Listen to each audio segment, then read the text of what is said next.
So it doesn't really matter if you're comfortable using the medium, doesn't matter how good you are at doing it, or if it reaches that target that you want to see, it has to work.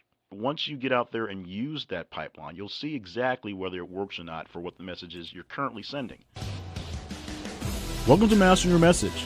We believe that you have a message and that people need to hear it. So if you want help getting that message crafted, getting that message battle tested, and getting that message out there, we can help you get it all together. Visit the website, masteryourmessage.net. Give us the info we need, and we'll set you up with classes and coaching to help you get that message mastered. My name is Jay Payne, and I want to thank you for joining us for the podcast today. So what is the perfect way to deliver a message? What is the best medium to put your message on to get the best response? The most followers, the most listens, the most money if it sales. How do you get that message out so that you get the maximum impact to whatever you're looking for? Well, like most questions of that ilk, the answer is it depends. And it depends mostly on three factors in this case. We can dig deep down into each factor and into some other factors that correlate with what's going on, but we really like to focus on these three main things to get things started, because sometimes people in the process of working out their message, getting an idea together and trying to get it across, don't go through the basic issue of, is this the right path for my message? Literally, is it the right pipe to shoot this message down? So let me give you the three topics, the three ideas right now, so you have an idea what it is you're looking into, because often they get forgotten in the process. And then we'll go deeper into them one by one in this case. Three topics are this. To get the perfect pipe for your message, the best medium for your message, you need to have the medium that is one you are comfortable using. This would be one you are proficient at doing. It is one that reaches your target. This is where I throw a bit of a curveball at you, because there's actually a combined of the three that we'll get to in a minute that come to play with all three together once you get it done, because then you know if it's really effective. But we're going to focus on the first three, the three we announced at the beginning. Let's start with one you are comfortable using.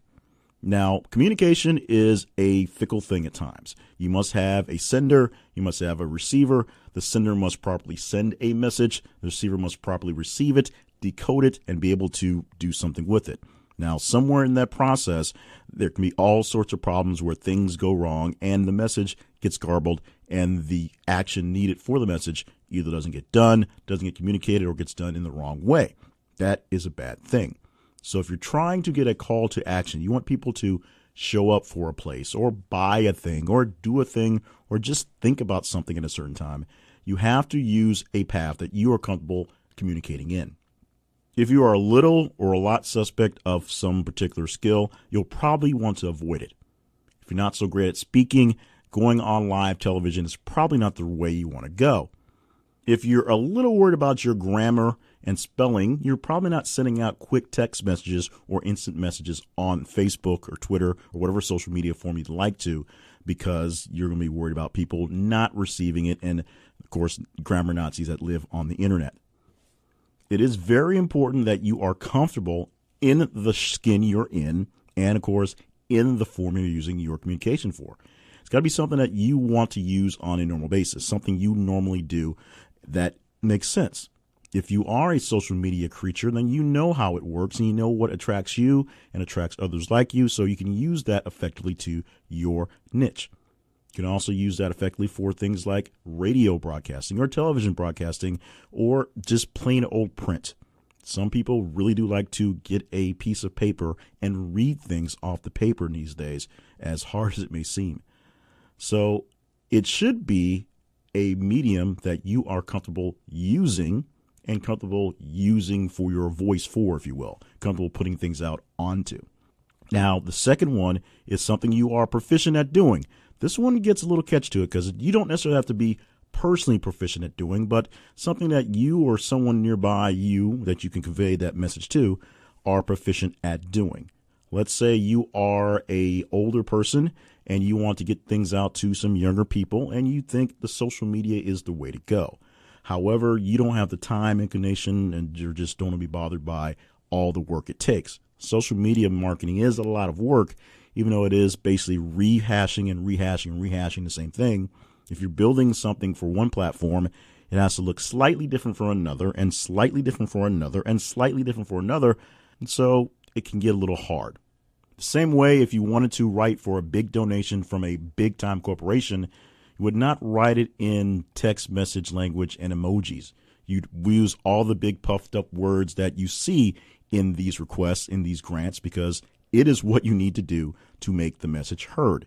You may think it's overkill, but these are the things that they're looking for.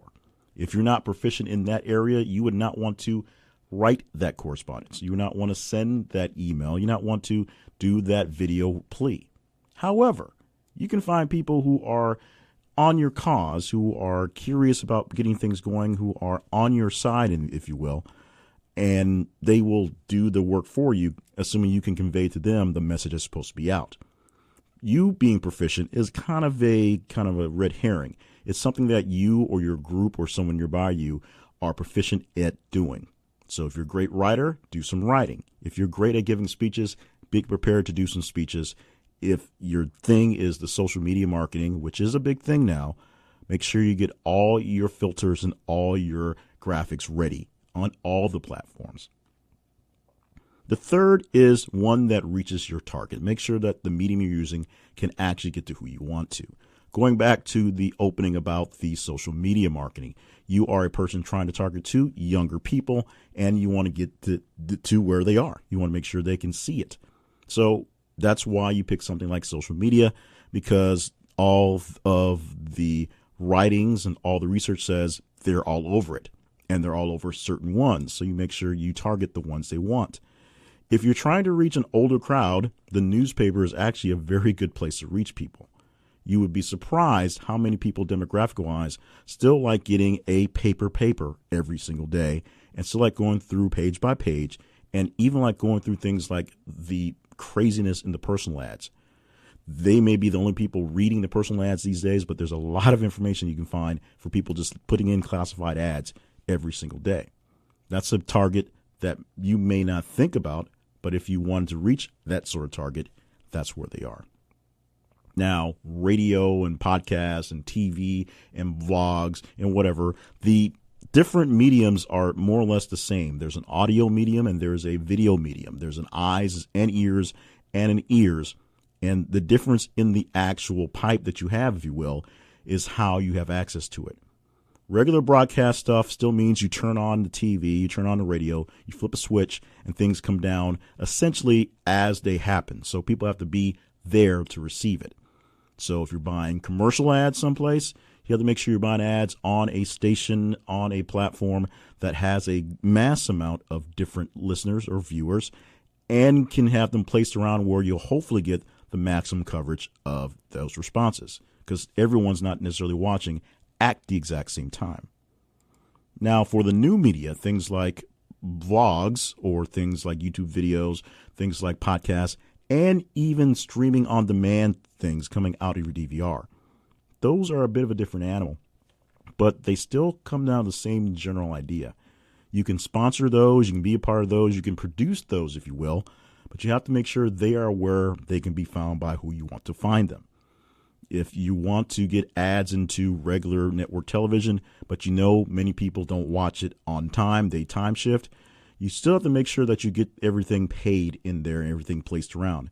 You have to hope you get your commercials in the right spaces so that people, as they prepare to skip, may see it and stick around.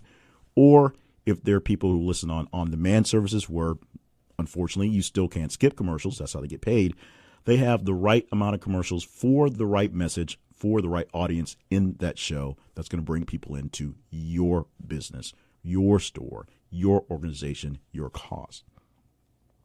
Now, the fourth one, which is sort of a large contingent of the three, says that one that works with the message you are currently sending. So it doesn't really matter if you're comfortable using the medium, doesn't matter how good you are at doing it, or if it reaches that target that you want to see, it has to work. It's a weird one to say because you don't know if it works necessarily until you try it. But once you get out there and use that pipeline, you'll see exactly whether it works or not for what the message is you're currently sending. Now, you can take knowledge from what you did in past campaigns, similar ones to what you're doing now, and use that as a gauge to see whether it's being effective or not. And you can just kind of throw caution to the wind and take a dartboard and throw darts at it and hope that where you're going is going. I hope you're going to use a bit more market research towards where you're sending your messages. But in the end, there probably is not a perfect medium for your message. It probably is going to fit on various different platforms across various different times and various different efforts with various different amounts of time and effort put into the platforms. You'll see exactly how it works after you put the thing into place and see exactly where things work out to the best. And you can tweak it along the way. But your perfect medium for a message is probably going to be some combination. And it's going to be a combination of ones that you would not have normally thought to use, but because maybe the price is right for what they're offering to use it, or maybe just the slight idea that maybe you'll reach that one person you didn't think about, it just makes it the right way to go. So find something that you're proficient in using. Make sure you're actually comfortable using that medium on a normal basis. And of course, make sure it's going to reach the people you want to at this time. And with all that known, you'll find out whether it works or not. And if you don't believe it's going to work, it doesn't matter if the three factors are in. The magical fourth combination factor is if it's not going to work with the people you're trying to reach, the message might not be flawed, but the messaging pipe might be flawed. Maybe the message is actually flawed or gets lost in translation in how it's being sent.